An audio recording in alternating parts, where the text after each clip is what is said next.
Hey guys, it's PM Exam Coach Dan. Thank you so much for being with me. I've got some wonderful news for you today. I've got a great video on the resource knowledge area. Now, human resources used to be the old PMBOK. Now they just call it resources. Why? Because it's not just humans, right? We have many other physical materials, buildings, infrastructure, and other things, okay, that make up everything we need to complete the project. So this video sorts it all out for you, the knowledge area of resource, okay? I want you to enjoy the video. Please don't forget to hit like, click subscribe, and hit the bell, and we'll see you in class. All right, so let's dig in, okay? We got to get going. We're going to keep on track, on schedule.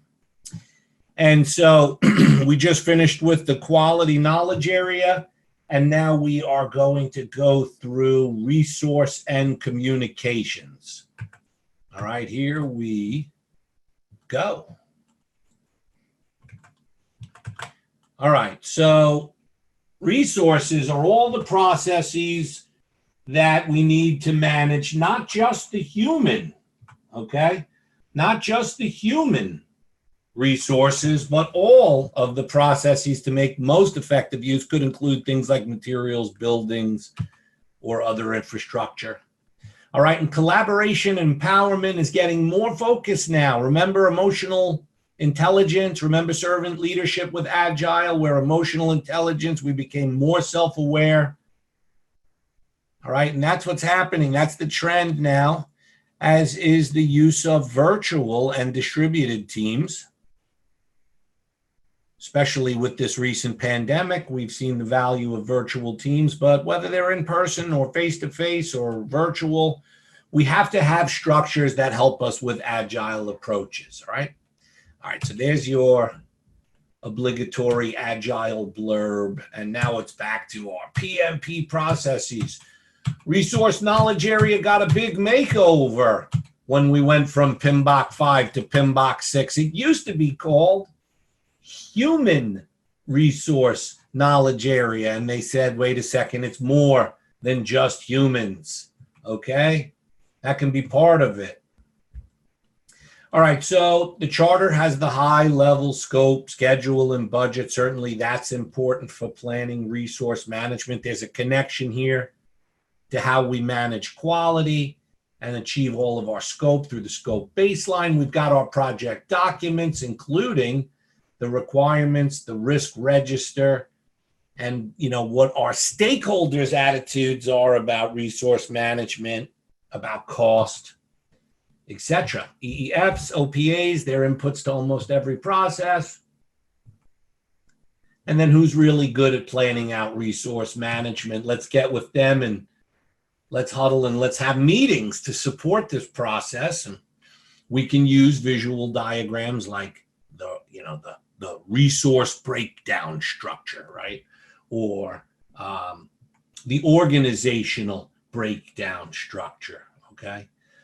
We're also going to talk about organizational theory. For this, that means two things for you for the PMP exam. A, how do we motivate people? B, how do we manage conflict?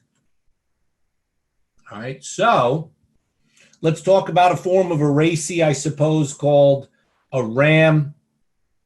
I've struggled with the difference between RAM and RACI over the years. I believe they're very similar in nature, but even though we know this doesn't show the timing of the work, it does show us, like for example, for activity C, Jane is responsible to do the work. All right, whereas Joe might be Jane's boss. So Joe would be accountable if Jane didn't do the work right. And then Bill is a developer who might be able to help if he's consulted. And then Sue is the senior VP, and she needs to be kept informed of the progress at a higher level. So responsible, accountable, consulted, and informed. And then I think the latest evolutions of this thing, I saw a couple. Sorry. Rasky. Support. I saw support being added to it. Anybody ever see support added into the RACI? I saw that once. All right, so that's your RAM. The work breakdown structure. Look at the resources connected from the top scope all the way down through the work packages and connecting via the control of accounts, the finance to the finance system. Our organizational breakdown structure shows us connection to the work packages through organizational unit, and we can even do it by specialty or by resource type. So all of these hierarchical structures are helpful, and we're going to need to plan out not just the human resources, but also the physical resources.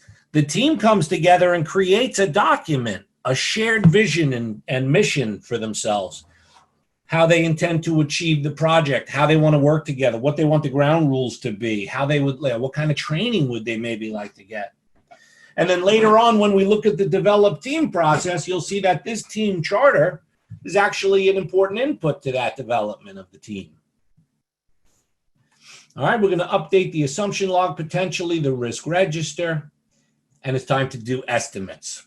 Hey guys, it's Dan Ryan. I hope you really enjoyed that resource video. Just a small nugget of my premium PMP training. All right, thank you for being with me today. And guys, don't forget to click like, hit subscribe, and hit the bell. All right, this way you're always going to get this premium content when it comes your way. See you next time.